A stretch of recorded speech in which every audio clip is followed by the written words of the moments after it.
आली तिचा रंग सावळाच्या मातीत जन्माला आली तिचा रंग सावळा सह्याद्री असो वा हिमालय मी छाती टोकून सांगते छत्रपती शिवरायांचा मावळा छत्रपती शिवरायांचा मावळा सन्मान्य व्यासपीठ वंदनीय मान्यवर गुरुजन वर्ग आणि येथे उपस्थित शिवभक्तांना मी निधी महेंद्र माळी सर्वांना माझा नमस्कार। आज मी येथे एक महान व्यक्तींबद्दल बोलणार आहे। मला तुम्हालाच नाही तर संपूर्ण देशाला अभिमान आहे ते म्हणजे छत्रपती शिवाजी महाराज भोसले होय। सर्वप्रथम रयतेचा राजा छत्रपती शिवाजी महाराज यांना माझा मानाचा मुद्दा। 19 फेब्रुवारी 1633 हा सोन्याचा दिवस। या मंगळदिनी पुणे जिल्ह्यातील शिवनेरी किल्ल्यावर एका सिंहाचा जन्म झाला। तो सिंह म्हणजे छत्रपती शिवाजी महाराज भोसले होय। ते शहाजी राजे आणि जिजाऊंचे पुत्र होते।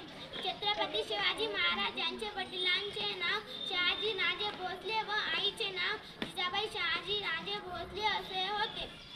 एक होते शिवाजी, प्रीती नव्हती